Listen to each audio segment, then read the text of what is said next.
da primeira série, sejam muito bem-vindos. É uma alegria imensa ter vocês aqui na nossa aula de História.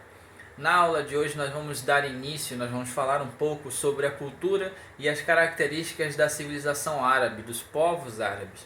Nós vamos entender como eles são, suas principais curiosidades, vamos entender a origem do islamismo, que é a religião predominante ali entre os árabes, e vamos ver quais as influências que esses povos eles trouxeram tanto na questão da religião quanto em outras questões, até mesmo para nós aqui da dita civilização ocidental, ok?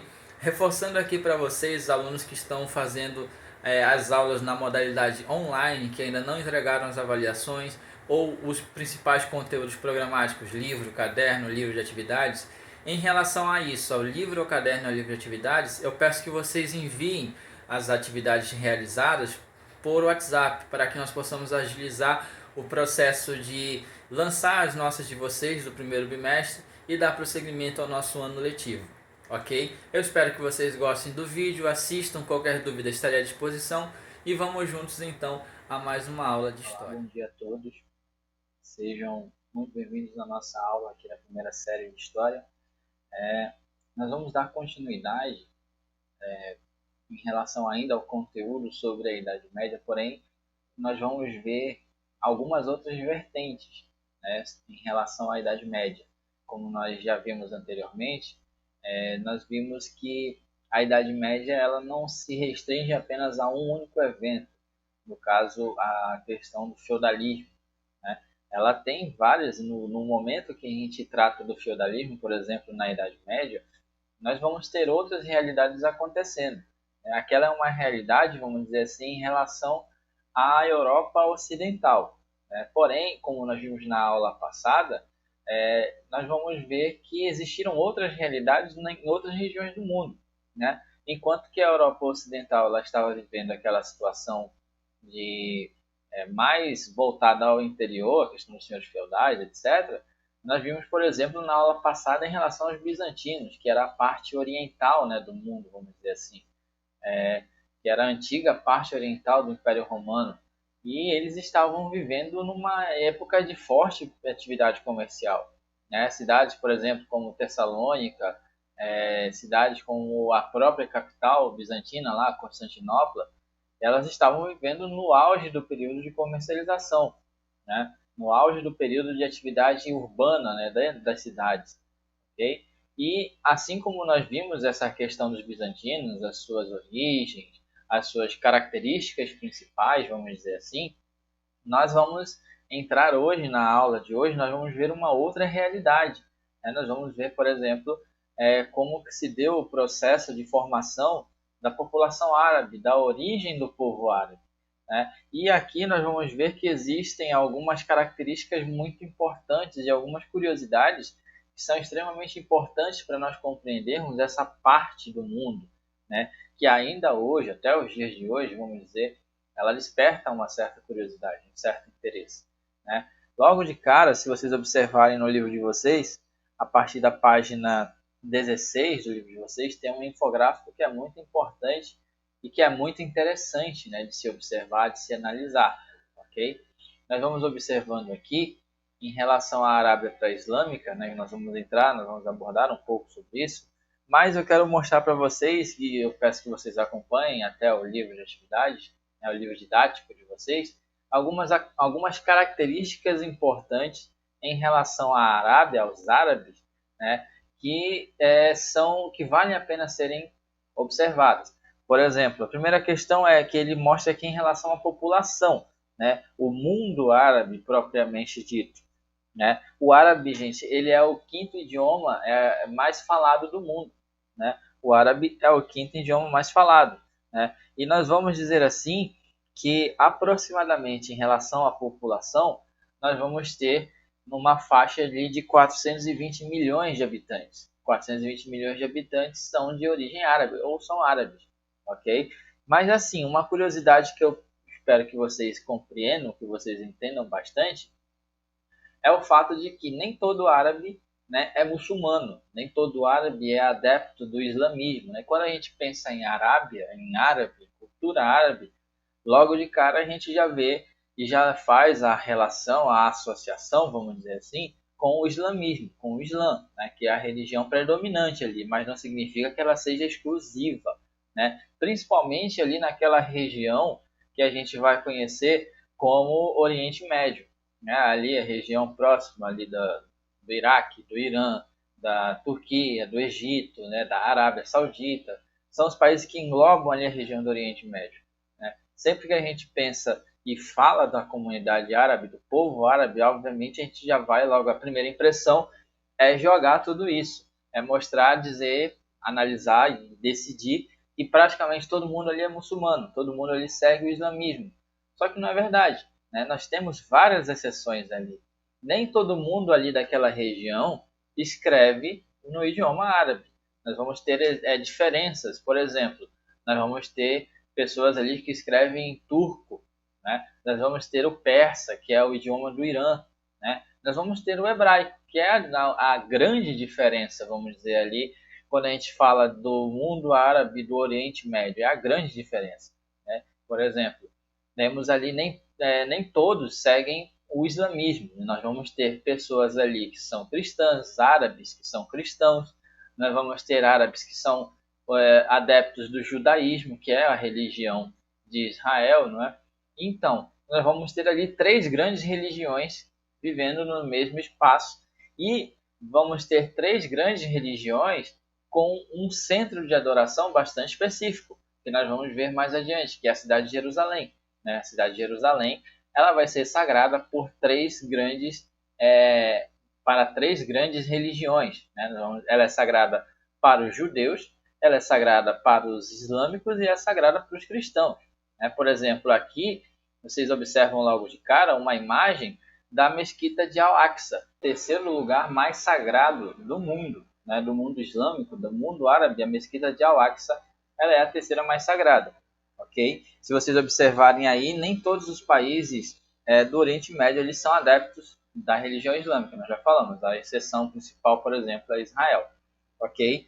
E assim, algumas coisas da cultura, da civilização árabe, elas são integradas no nosso cotidiano. No nosso cotidiano, nós, as pessoas ditas ocidentais, vamos dizer assim. Ok? Por exemplo, algumas palavras que nós usamos no nosso cotidiano, elas são de origem árabe, como açúcar, né? Como o azeite, o álcool, né? O sofá, são palavras que têm origem no árabe, né? Por exemplo, o algodão, entre outras coisas. São palavras que vão ter origem no árabe e que nós vamos utilizar, nós utilizamos, na verdade, com bastante frequência, ok? Mas, em síntese, o que são os árabes? O que são as populações árabes, né? De um modo geral, os árabes, eles são os povos que viviam nas regiões desérticas ali da Península Arábica.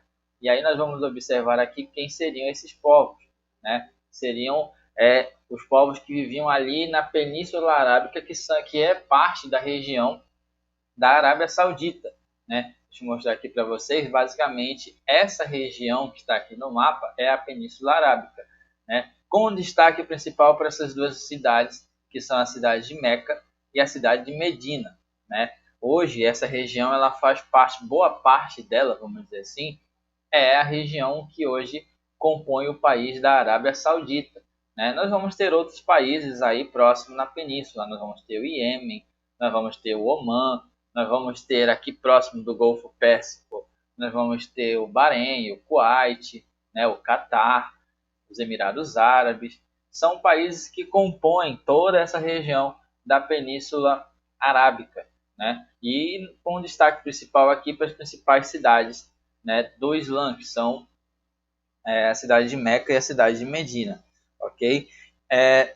Em relação, por exemplo, à questão do clima, o clima, como é desértico, é extremamente seco e quente, né? E esse clima, vamos dizer assim, ele beneficiou a questão das vestimentas, né? Por exemplo, as vestimentas árabes, tipicamente árabes, elas são assim, as pessoas usam, por exemplo, esses turbantes, esses tecidos, né, para cobrir o rosto por conta de que ali é muito frequente, vamos dizer assim, a questão das tempestades de areia, a areia para evitar a areia entrar nos olhos, entre outras coisas, né?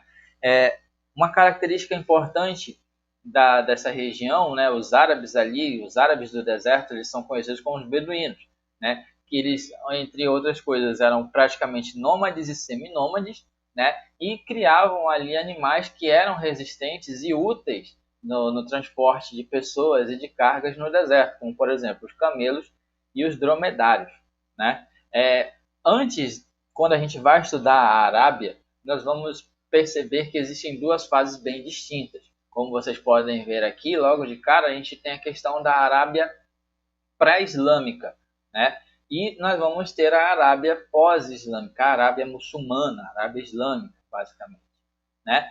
Antes do surgimento do islamismo, né, pelo profeta Maomé, os árabes eles eram politeístas. Se vocês observarem na página 18 do livro de vocês, vocês vão ver que foram encontrados recentemente inúmeros achados arqueológicos que mostram um pouco de como que era essa rotina dos povos árabes pré-islâmicos, né? A questão da religião, por exemplo, eles tinham várias divindades, como por exemplo a deusa Alat, né?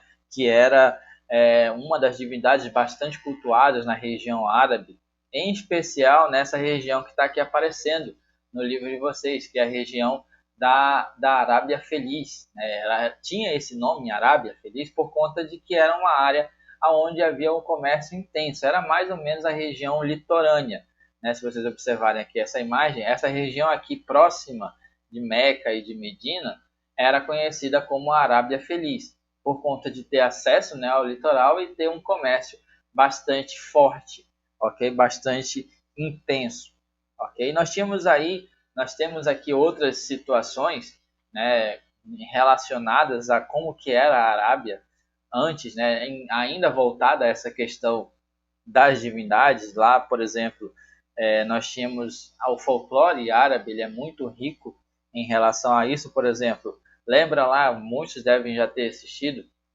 muitos de vocês já devem ter assistido o filme e o desenho do Aladim, né? O Aladim, que é um dos personagens da literatura árabe, né, persa, que os árabes acabaram adotando. O Aladim, ele tem lá o amigo gênio, né, que vai conceder a ele alguns desejos e coisas do tipo, né? Esse gênio, ele sempre esteve presente dentro do folclore da população árabe ali, seja os beduínos ou as pessoas que viviam no litoral, né? Ele vai ficar conhecido como Jin, né? Os Jins, que eram os gênios, eram entidades que podiam conversar e trabalhavam nessa questão dos humanos, eles eram responsáveis por induzir os humanos à prática do bem ou à prática do mal, né? Por exemplo, aqui nós temos uma gravura dos Samuras, né? Que era considerado o rei dos Jins, a principal entidade Jin, né? Os gênios, vamos dizer assim, ok? E basicamente, entre outras coisas, outras questões que acabaram englobando o folclore árabe, né? E acabaram tendo uma certa influência também para a questão do islamismo, né? E agora sim, nós vamos entender, nós vamos observar, compreender um pouco como que se deu o surgimento do islamismo. E só que antes de mais nada, nós vamos compreender como que foi a vida do profeta, né, que foi responsável pela divulgação do islamismo, né, o profeta Maomé, ou Muhammad, né, como se diz, né, a pronúncia em árabe Muhammad. Né. O Maomé, ou Muhammad, ele nasceu em 579 na cidade de Meca.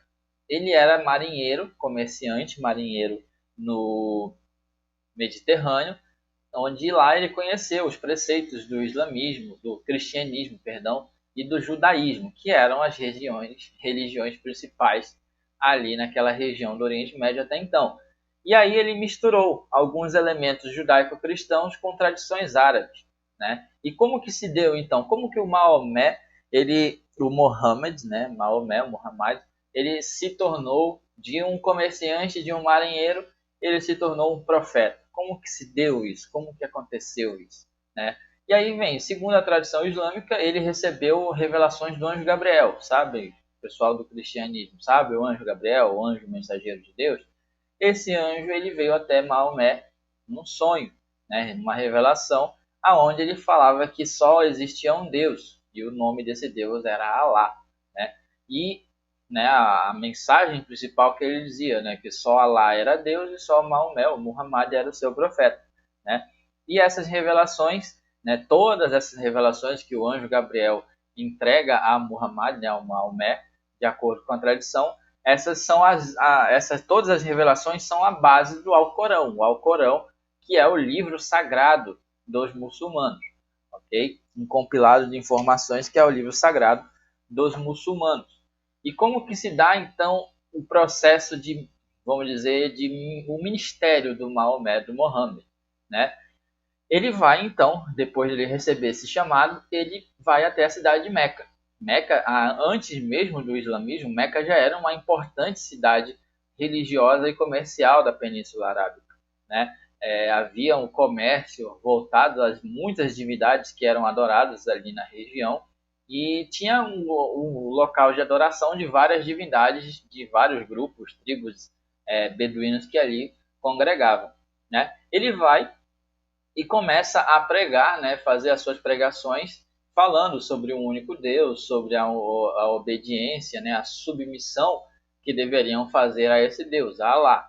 Só que em 622 ele começa a incomodar os sacerdotes, as lideranças ali dos centros religiosos de Meca, e ele acaba sendo expulso por conta de suas pregações, né? E em 622 acontece então esse episódio, né, da expulsão dele, da fuga dele, né, de Meca para Yatrib, né, que se tornaria depois a cidade de Medina, né? Esse episódio da fuga ele é conhecido como a Hégira, né? A Hégira, e essa Hégira ela é a marca inicial, é o marco inicial do calendário muçulmano, né? A partir da Hégira, ou seja, a partir de 622, eles começam a contar o seu calendário, o calendário deles, o calendário islâmico, né? Em Atrib, ele consegue o apoio dos líderes da cidade, né? Dos vários clãs beduínos que viviam ali em Atrib, em Medina. Ele começa a formar um exército, né? Ele forma um exército e volta novamente para a cidade de Meca, dessa vez liderando esse grande exército, e acaba conquistando a cidade de Meca, sendo assim o início da expansão, né? O início da expansão muçulmana, o início da expansão do Islã na região ali da Península Arábica. E ao passar do tempo ele foi convertendo, conquistando, né, os demais povos, as demais tribos da Península Arábica, formando assim a expansão islâmica na região, né? Dentre essas questões, voltando lá a Meca, nós vamos ter um elemento importante antes e depois do surgimento do islamismo, que vai ser a questão da Kaaba, né? Vocês observam aqui o profeta Maomé, né? O profeta orando na Kaaba, né? Orando em relação à Kaaba. E o que seria essa Kaaba, vamos dizer assim? Após o Maomé conquistar toda a região, mandar destruir todos os altares politeístas, ele apenas deixa a Kaaba, né? Ele deixa a Kaaba permanecendo, porque ele acreditava que aquilo era a origem, vamos dizer, era um monumento que ele representava a presença de Deus, a criação de Deus do povo árabe, né? Vamos dizer assim, né? E com isso ele acabou deixando permanecer a Kaaba, e hoje ela é um dos principais elementos de oração, um dos elementos mais sagrados ali do Islã, localizada na cidade de Meca. Ok? A Kaaba então tem esse papel importante. Kaaba, que significa casa de Deus, né? Kaaba do árabe significa casa de Deus, ok? E aí a expansão continua, vamos dizer assim. Maomé acaba morrendo em 632, mas ele acaba deixando o mundo árabe totalmente unificado em torno do Islã, né? Em torno do Islã. Eles tinham esse elo em comum, as tribos árabes ali da península, que era a questão do islamismo. A partir disso começam a surgir então os califas, né? Começam a surgir os califados. Os califas eram chefes políticos, religiosos e militares, né? Que começaram ainda a expandir cada vez mais os domínios muçulmanos, formando um império gigantesco, baseado, né, pautado no islamismo, ou seja, era um império, um reino, né, uma expansão teocrática, né? Não sei se vocês já ouviram falar desse termo, com certeza, né, que nós falamos um pouco sobre lá nas civilizações antigas, né, os egípcios, os mesopotâmicos, eles tinham já essa questão da teocracia, que o líder era o representante de Deus ou se não o próprio Deus. No caso dos califas, os califas eles eram representantes de Alá e do profeta, né, basicamente. E aí, além da questão de levar a religião a outras partes, tinha a questão do controle comercial. E o que acontece? A partir de 632 até o ano de 1258 e avançando mais ainda, eles começam a conquistar várias regiões. Eles conquistam a Pérsia, a China, parte da China, na verdade, a Síria, a Palestina, avançam até mesmo na Europa, ali conquistando a região da Espanha, de Portugal, a Península Ibérica, né?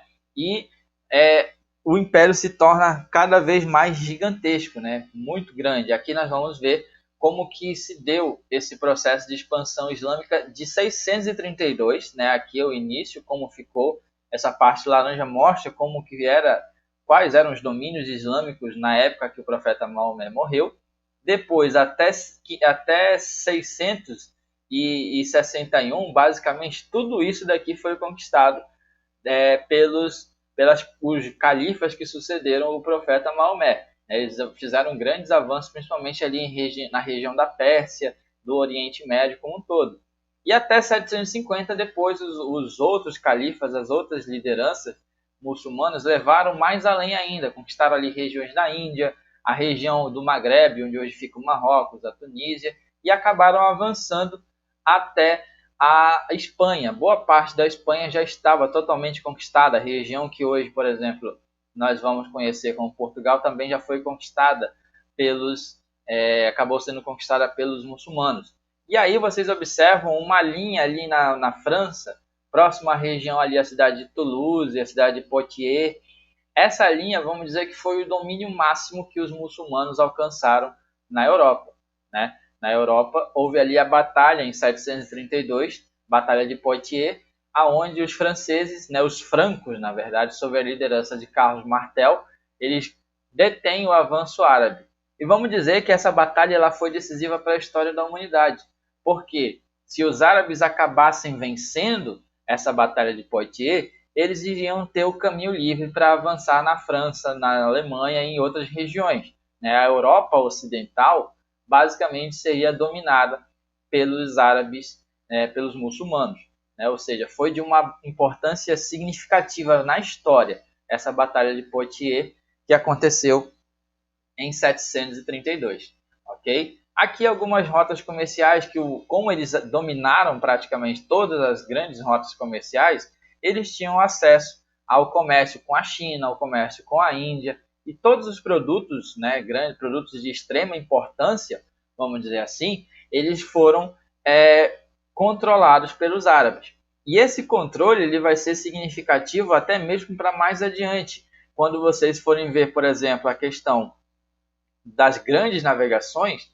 Um dos fatores que vão ser decisivos para o início das grandes navegações é a questão dos preços dos produtos que vinham por terra. Havia um jeito mais fácil de se adquirir os produtos, que era através das rotas terrestres. Só que boa parte dessas rotas terrestres, como vocês podem observar aqui, elas eram controladas pelos árabes. E os árabes colocavam preços que eram acima do que poderiam ser pagos. E isso acabou motivando os portugueses e os espanhóis, tempos depois, a darem início às grandes navegações. Nós vamos ver algumas influências, vamos ver aqui um pouco em relação à cultura e à influência que o mundo árabe, o mundo árabe islâmico acabou trazendo para o Ocidente, vamos dizer assim, principalmente pela questão da troca de conhecimentos, de culturas, que foi muito frequente depois do período das Cruzadas. Só que antes de mais nada, eu queria também abrir um destaque para vocês, falando do Islã, eu queria abrir um destaque para vocês em relação aqui na página 21 do livro de vocês, que ele vai mostrar alguns dos pilares, dos 5 pilares importantes que todo muçulmano, vamos dizer assim, ele deve cumprir, em reverência à sua religião. Nós vamos ter aí 5 pilares importantes. Nós vamos ter o Shahadá, nós vamos ter o Salah, o Zakat, o Salm e o Hajj.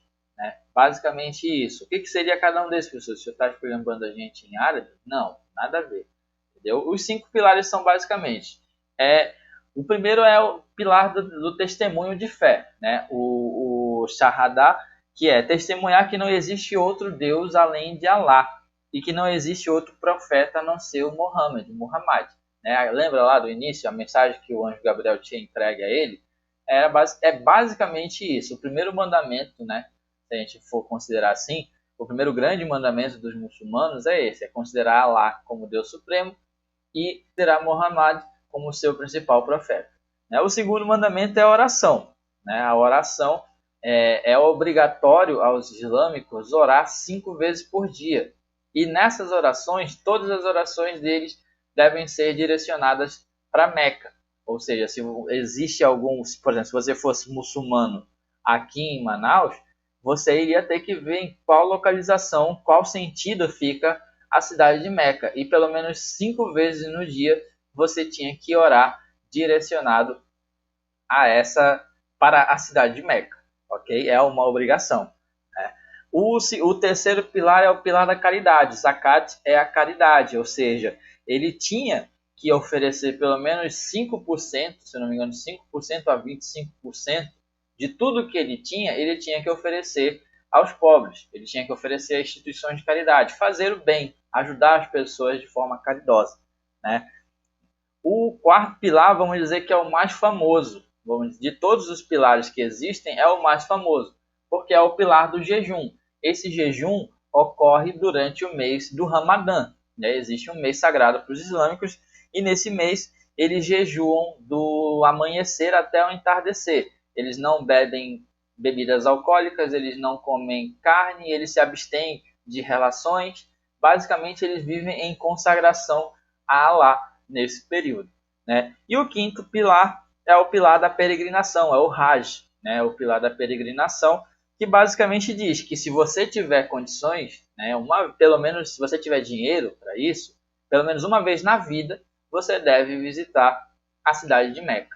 Né? Se você tem condições, você vai. Caso você não tenha, né, tudo bem, não tem problema, você não deve fazer um sacrifício além de suas forças. Mas agora, tem uma grana boa, dá para eu pagar uma viagem para ir para Meca? É obrigatório você ter que ir. Né? E assim, dito isso, a gente vai entrando aqui na questão da cultura e da influência. Como que os árabes influenciaram? Na questão da astronomia, por exemplo, a bússola que vai ser muito importante mais lá na frente para a questão das grandes navegações, eles pegaram isso, os árabes eles aprimoraram, vamos dizer assim, porque os árabes pegaram isso dos chineses e os europeus acabaram pegando a versão aprimorada que os árabes desenvolveram da bússola e do astrolábio. Né? Os árabes também eles aperfeiçoaram outra categoria, por exemplo, a questão do número. Né? Os números hindus, lembra lá quando nós falamos rapidamente sobre a sociedade indiana, que eles haviam criado um número? Né? Os árabes eles pegaram e criaram os algarismos arábicos, que são os números que nós utilizamos. O diferencial é que eles colocaram o zero. Né? Eles colocaram o zero nos algarismos que eles tinham pego dos indianos. Né? Eles aperfeiçoaram o uso do papel, aperfeiçoaram o uso da pólvora, né? As grandes armas de fogo, vamos dizer assim, acabaram tendo uma influência dessa pólvora que os árabes acabavam desenvolvendo. Tinha a questão da química, eles tinham vários conhecimentos medicinais que auxiliavam nas mais diversas doenças, né? Com conhecimentos de elementos químicos que depois iriam ser aprimorados, né? Iriam ser aprimorados pelos europeus. Tem a questão da literatura também, por exemplo, a influência deles, um dos clássicos mais famosos da literatura árabe, né, que os árabes também pegaram de outra sociedade, é a das Mil e Uma Noites. Né? Mil e Uma Noites é um clássico da literatura persa que os árabes traduziram e acabaram tornando ainda mais famoso. Né? Entre outras situações, como eu já tinha dito anteriormente, palavras que nós utilizamos também são de origem árabe, tem arquitetura, entre outras coisas. Ok? Gente, basicamente é isso. Ok? Eu espero que vocês tenham gostado do conteúdo. Né? Deu para ter um apanhado bastante significativo da cultura árabe, da influência árabe, das origens, do islamismo como um todo. Ok? E qualquer dúvida, eu espero poder ajudar vocês. né, a sanar essas dúvidas, a ajudar. E no mais é isso, gente. Eu espero que vocês tenham compreendido, tenham gostado. Um forte abraço a todos e até a nossa próxima aula.